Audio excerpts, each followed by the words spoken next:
Chers amis, bonjour et bienvenue dans cette petite vidéo exceptionnelle. J'étais en train de vous préparer un truc pour le sourcing des fournisseurs. Si ça vous intéresse, je vous mets le lien dans la vidéo, dans la description de cette vidéo. Mais j'ai été un petit peu interrompu par beaucoup de messages que j'ai reçus. Attends, je vais enlever ça parce que voilà, ça fait mieux.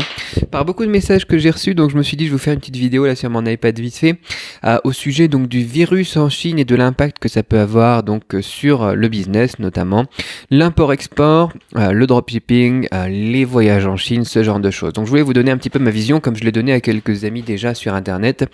Je vous fais une petite vidéo vraiment toute simple, il n'y a pas de montage, rien du tout, c'est fait comme ça à la maison. Et donc, petit point, j'ai eu plusieurs questions, des questions qui me paraissent un peu farfelues, mais pourquoi pas, et d'autres questions qui sont très pertinentes. Dans les questions farfelues, par exemple, est-ce que le dropshipping c'est foutu maintenant? Donc c'est pas encore une vidéo pour vous dire le dropshipping est mort, c'est fini parce que voilà ceci. Non, le dropshipping ça continue, le dropshipping ça fonctionne. Donc bien évidemment, on est en période de nouvel an chinois, donc la plupart des gens sont en vacances, c'est normal si les choses tournent un petit peu au ralenti, mais il n'y a pas trop de risques, il n'y a pas trop de problème pour continuer à bosser avec la Chine en période de crise. Surtout que l'épicentre du virus, c'est du côté de Wuhan, qui n'est pas du tout sur le croissant un petit peu sud-sud-est de la Chine, où on a toutes nos usines, quoi. Donc on a beaucoup d'usines, tu vois, à chaque fois c'est sur la côte. Et là, eh bien l'épicentre du virus n'est pas sur la côte. Moi par exemple, je suis à Guiyang, ça reste au centre de la Chine, mais je suis quand même à plusieurs centaines, voire milliers de kilomètres de Wuhan, quoi. Donc j'ai autant de risques, entre guillemets, que si j'étais au Japon ou à Paris, tu vois.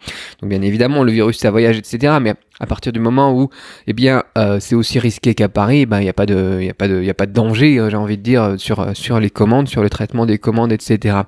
Là où il faut faire attention, c'est si vous avez des fournisseurs à Wuhan ou si vous êtes, comme certains de mes amis, importateurs de produits frais, du poisson, des trucs comme ça, de viande, et que vous bossez avec des gens qui sont là-bas. Oui, là, bien sûr, l'export de viande, mais déjà l'export et l'import de viande porcine, par exemple, a été bloqué avec la grippe porcine qu'on a eu donc aussi ces derniers temps. Donc voilà, il y a pas trop de différence. Au contraire, c'est même entre guillemets une opportunité. Moi, vous le savez, je travaille dans l'import-export depuis 2009. Une des commandes pour lesquelles j'ai été le plus célèbre et qui m'a balancé donc vraiment dans les hautes sphères de l'import-export, à bosser avec des grandes entreprises, avec des gouvernements, avec des choses comme ça. C'était pendant la période de la grippe A à l'époque, grippe H1N1, H5N1 et compagnie, où j'ai importé des centaines de milliers de masques donc FFP2, des masques donc qui protègent donc contre la propagation des bactéries et des virus. Peu importe. Donc c'était une opportunité de business énorme, au contraire, quoi. Et bien évidemment, nos masques étaient produits en Chine, il n'y a pas de souci avec ça, quoi. Là, c'est un petit peu la même logique. Les usines, moi, mes usines, en tout cas celles qui fabriquent des masques, eh bien tournent à plein régime. Les employés sont retournés au boulot un petit peu plus tôt, quoi.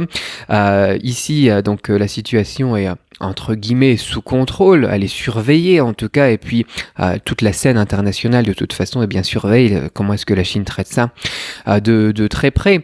Donc moi je dis il n'y a pas vraiment de risque au niveau donc de ce qui est dropshipping, il n'y a pas vraiment de risque au niveau de ce qui est import-export.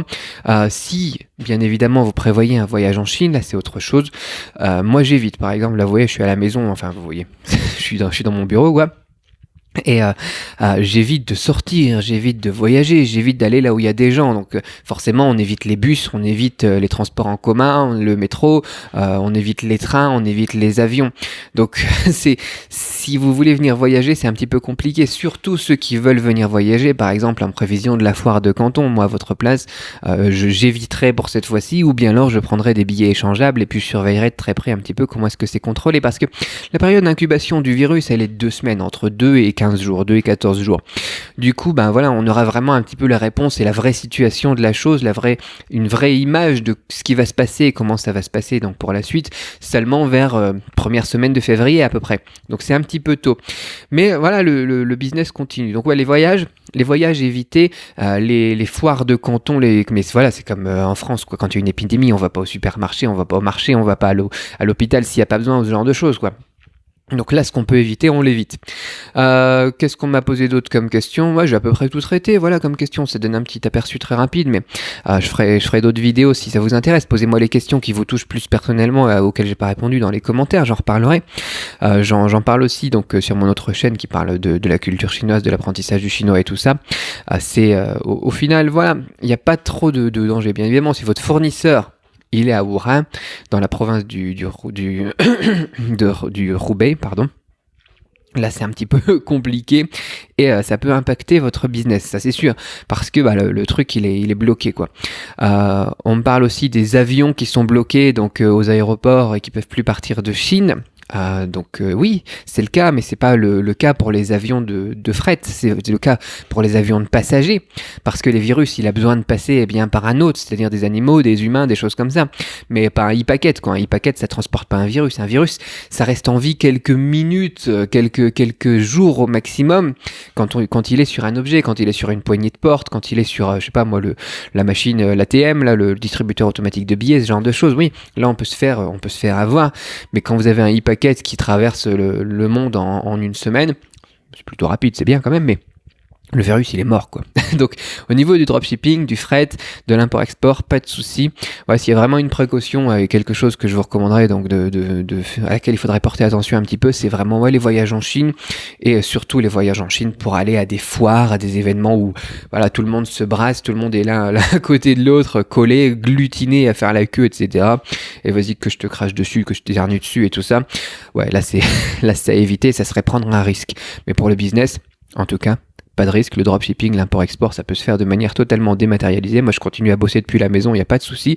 Je devais aller voir des fournisseurs à Shenzhen et compagnie, aller du côté de Yiwu aussi, revoir des anciens fournisseurs, mais aussi pour le plaisir. J'annule et puis j'attends, voilà, tout simplement. Et puis, mais les affaires continuent de tourner, le business continue, quoi. Donc, il n'y a pas de souci. Et entre guillemets, c'est aussi une opportunité pour le business. Si vous savez, voilà, on est sur une tendance, j'ai déjà parlé des tendances dans d'autres vidéos. Ceux qui me suivent comprendront qu'il y a à chaque fois, quand on est dans ce genre de situation, une opportunité aussi à saisir. Donc c'est même tout le contraire, quoi. Voilà. Mais bon, c'est un peu triste. Voilà donc pour mon avis, un petit point sur la situation. Bon courage pour le business. De toute façon, voilà, on est dans une période où on est plus dans la réflexion stratégique, rangement du showroom, tout ce qui est site internet et tout ça, parce que voilà, les gens sont en vacances. Donc moi, ce que je vous invite à faire, c'est travailler sur la stratégie. Je vous ai mis un petit lien, donc ce que j'étais en train de vous préparer en ce moment, dans la description de cette vidéo. Et pour le reste. Pas de souci. Mais si vous avez des commentaires, des réflexions, des réactions, laissez dans les commentaires et je ferai d'autres vidéos et on continue la discussion dans une autre vidéo. En attendant, je vous souhaite une très bonne année du rat de métal et je vous dis à très vite sur la chaîne. Bye bye.